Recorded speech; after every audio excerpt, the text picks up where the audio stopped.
नमस्कार, मैं हूं प्रदीप कुमार और आप देख रहे हैं पॉलिटिकल आइडिया। मित्रों, आज हम बात कर रहे हैं बिहार विधानसभा चुनाव के संदर्भ में प्रशांत किशोर की रणनीति की। और कई दर्शकों ने यह सवाल पूछा कि प्रशांत किशोर भारतीय जनता पार्टी पर, राष्ट्रीय जनता दल पर और नीतीश कुमार पर हमलावर हैं, लेकिन क्या कारण है कि वो किसी भी अपने रैली में, किसी भी प्रेस कॉन्फ्रेंस में कभी भी चिराग पासवान, मुकेश सहनी और कांग्रेस पार्टी का नाम नहीं लेते?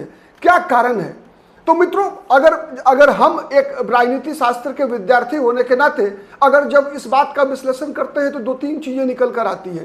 पहली चीज निकल कर आती है कि किसी भी राजनीतिक दल की सफलता के लिए जो चार चीजें महत्वपूर्ण हैं, उन चार चीजों के कारण वो इन तीनों दलों के पास है। भारतीय जनता पार्टी, राष्ट्रीय जनता दल और जनता दल यूनाइटेड, इन तीनों के पास वो चार कौ हैं जिनकी आवश्यकता एक राजनीतिक दल की सफलता के लिए आवश्यक होता है। और जो ये तीन दल हैं, इनके पास इसका अभाव है या कहीं नहीं भी है। अब वो चार कौ है क्या? सबसे पहले होता है कार्यक्रम।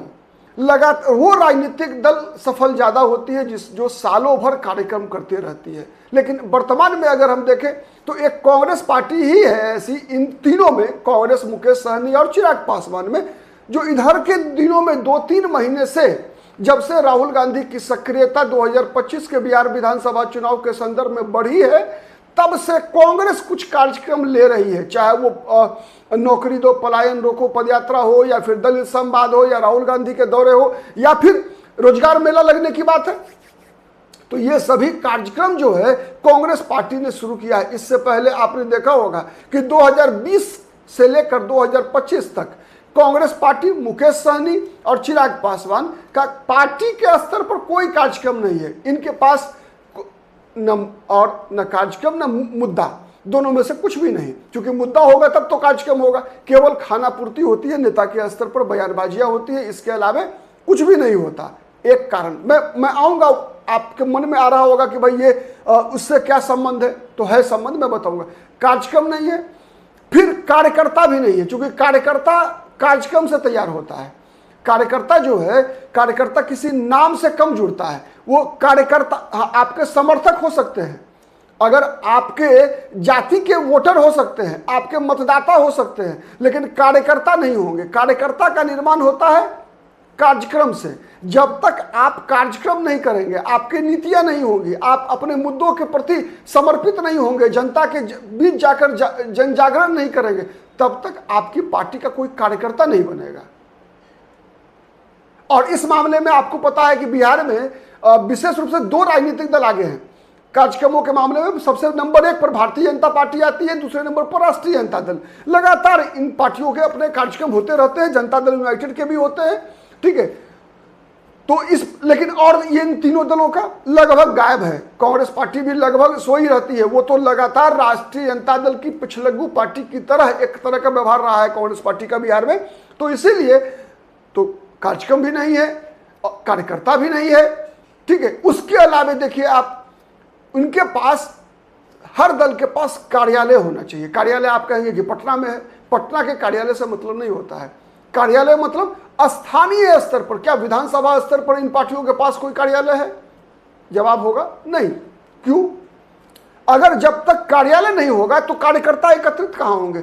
कहा जाता है कार्यालय जो है ना, वो कार्यकर्ता निर्माण का जगह है, कार्यक्रम आयोजित करने का जगह है। तो ये तीनों को जो है एक दूसरे से जुड़े हुए हैं। इन तीनों दलों के पास सर्वथा अभाव है। और इसी कारण से ये तीनों दल किंग मेकर हैं। मतलब अगर जैसे हम अगर भोजन में नमक वाली स्थिति है, नमक महत्वपूर्ण है, उसके बगैर स्वाद नहीं आएगा। तो ये तीनों दल ऐसे हैं जो चुनावी राजनीति को प्रभावित करने वाले हैं, लेकिन सत्ता के दावेदार अभी नहीं दिख रहे हैं। वैसे मेरा मानना है कि इन तीनों में से कोई भी कभी भी सत्ता की दावेदारी कर सकता है, यह भी परिस्थिति है। लेकिन अभी प्रशांत किशोर मान रहे हैं कि सत्ता की दावेदारी में, और ये जो 3 कौ का जो कैटेगरी है, उस कैटेगरी में केवल ये 3 दल आते हैं जिसे प्रशांत किशोर की जरूरत नहीं है। मतलब भारतीय जनता पार्टी, राष्ट्रीय जनता दल और जनता दल यूनाइटेड को प्रशांत किशोर की शर्तों पर प्रशांत किशोर की जरूरत नहीं है।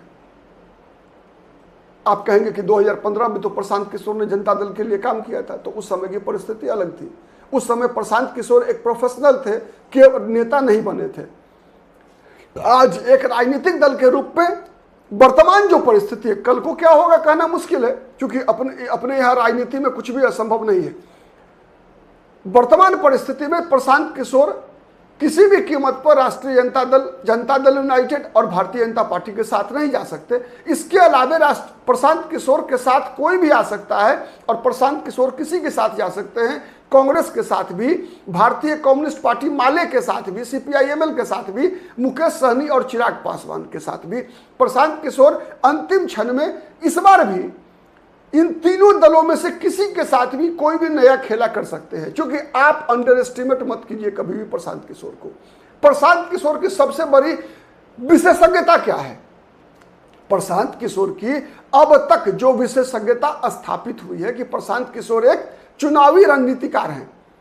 अभी नेता के रूप में उनका स्थापित होना अभी बाकी है। आप कहेंगे क्यों बाकी है? इसलिए बाकी है कि अब तक प्रशांत किशोर ने कोई भी चुनावी जय या पराजय अपनी पार्टी के दम पर नहीं देखा है, नंबर 1। नंबर 2, केवल 4 विधानसभा चुनाव छोड़ दीजिए, उपचुनाव छोड़ दीजिए, वो अपवाद है। प्रशांत किशोर की परीक्षा इस मामले में होनी है कि प्रशांत किशोर 2025 के बिहार विधानसभा चुनाव में जब बात जो कर रहे हैं 243 विधानसभा सीटों पर लड़ने का, तो उसी समय में प्रशांत किशोर की सबसे बड़ी पहचान स्थापित होगी कि प्रशांत किशोर किस प्रकार के उम्मीदवारों को चुनाव में टिकट देने जा रहे हैं। प्रशांत किशोर क्या बीजेपी की तरह उम्मीदवारों का चयन करेंगे? क्योंकि बीजेपी के उम्मीदवार चयन की प्रक्रिया प्रायः, अपवाद को छोड़ दीजिएगा, इधर के दिनों में बीजेपी भी कांग्रेस के रास्ते पर चल पड़ी है। जिस रास्ते पर चलकर कांग्रेस पार्टी बर्बाद हुई है, उसी पार्टी पर बीजेपी भी चल रही है। खैर, उसकी बात मैं नहीं कर रहा, लेकिन प्राय एक रास्ता है बीजेपी का। बीजेपी का रास्ता क्या है कि बीजेपी का रास्ता होता है कि बीजेपी अपने कार्यकर्ताओं के बीच से ही प्रायः उम्मीदवारों को चुनती रही है। एक दूसरा रास्ता है राष्ट्रीय जनता दल और जनता दल यूनाइटेड का। मैं 3 रास्ता बता रहा हूं इसके लिए भी। तो बीजेपी का रास्ता है कि जन स्वराज अपने कार्यकर्ताओं को क्या अपने कार्यक्रम, अपने कार्यालय के माध्यम से क्या अपना कैंडिडेट तय कर पा रही है? यह महत्वपूर्ण है। क्या जन स्वराज अपने कार्यक्रम, अपने कार्यकर्ता और अपने कार्यालय के माध्यम से कैंडिडेट तैयार कर पा रही है? क्या यह बीजेपी करती रही है? बीजेपी की यह स्थापित परंपरा रही है। अपवाद को छोड़ दीजिएगा, बीजेपी भी इधर मैं दोहराना नहीं चाहता। तो एक वो रास्ता है। तो ये उम्मीदवारों का चयन किस प्रकार करते हैं प्रशांत किशोर, ये देखने वाली चीज होगी। दूसरा रास्ता है राष्ट्रीय जनता दल और जनता दल का, जो कि लगातार 5 साल तक अपनी पार्टी के लिए काम करते हैं। ये दल बदल तभी करते हैं जब इनको टिकट नहीं मिलता। समझ में आई? ऐसा कांग्रेस को भी आप इस कैटेगरी में रख सकते हैं। राष्ट्रीय जनता दल, कांग्रेस पार्टी और जनता दल यूनाइटेड प्रायः ऐसे लोगों को टिकट देती है जो 5 साल इनकी पार्टी नहीं बल्कि इनके नेता के लिए काम करते हैं, नेता के लिए। और चुनाव के दौरान अगर टिकट नहीं मिला तो दूसरे नेता के पास चले जाएंगे। ये होता है। लेकिन 5 साल तक लगातार इस उम्मीद में अपने नेता के साथ होते हैं कि नेता के साथ रहने से कुछ उनको लाभ मिलने वाला है। तो दूसरा प्रकार हो गया। तीसरा प्रकार क्या है? तीसरा प्रकार है मुकेश सहनी और चिराग पासवान का। मुकेश सहनी और चिराग पासवान के प्रकार का मतलब जिनको कहीं टिकट नहीं मिला, चुनाव लड़ना ही है किसी भी कीमत पर, तो आप मुकेश सहनी और चिराग पासवान के पास जाकर लक्ष्मी नारायण का दर्शन कराइए और टिकट लीजिए और चल दीजिए। तो तीसरा रास्ता है। तो अब प्रशांत किशोर किस प्रकार के उम्मीदवारों का चयन करते हैं? यही प्रशांत किशोर की जो छवि स्थापित करेगी एक राजनेता के रूप में। और यदि प्रशांत किशोर ने कम से कम मध्यम वर्गीय छवि भी स्थापित कर ली मतलब राष्ट्रीय जनता दल बीजेपी वाला करना थोड़ा मुश्किल है, इसलिए कि उसके लिए थोड़ा समय लगेगा प्रशांत किशोर को। आप 2 वर्ष के अंदर ये अपेक्षा नहीं कर सकते प्रशांत किशोर से इस विधानसभा चुनाव में, लेकिन कम से कम ऐसे लोगों को जिनका कि एक कम से कम एक आप कह सकते हैं कि जिनकी एक व्यवस्थित पहचान भी हो, कम से कम जिनके खिलाफ ये नहीं कहा जा सके कि केवल टिकट लेने के लिए प्रशांत किशोर के दल से जुड़ा है। तो अगर ऐसा कुछ कर सके प्रशांत किशोर, देखने वाली चीज होगी। आज कहना मुश्किल है मेरे लिए, मैं जब तक उनके उम्मीदवारों की सूची नहीं हम लोग देख लें तब तक ये कहना बहुत मुश्किल है। तो ये जो 3 प्लेयर्स हैं कभी भी प्रशांत किशोर के साथ जुड़ सकते हैं, चुनाव से पहले, चुनाव के दौरान और चुनाव के बाद। चुनाव के दौरान मतलब अधिसूचना जारी होने से लेकर नामांकन के बीच में कभी भी कुछ भी खेला हो सकता है। कभी भी प्रशांत किशोर कह दे सकते हैं कि इस विधानसभा चुनाव में हमारा उम्मीदवार चिराग पासवान हो सकते हैं। कभी भी यह हो सकता है कि मुकेश सहनी कह दे कि हम प्रशांत किशोर के साथ जाकर गठबंधन करने वाले हैं। कभी भी यह हो सकता है, आपको चौंकिएगा मत यदि कांग्रेस पार्टी के साथ प्रशांत किशोर का तालमेल हो जाए, चौंकिएगा मत, यह कभी भी हो सकता है। क्योंकि राजनीति अवसर का भी खेल है, कई बार मौका मिलता है आपको, और अगर आप मौका को कैपिटलाइज नहीं कर पाते, अपॉर्चुनिटी को कैपिटलाइज नहीं कर पाते, तो फिर आप राजनीति के बियाबान में खो जाते हैं। कई बार जो मान्य सिद्धांत है राजनीति में, उसको तात्कालिक सफलता के लिए कहीं शिथिल करना पड़ता है।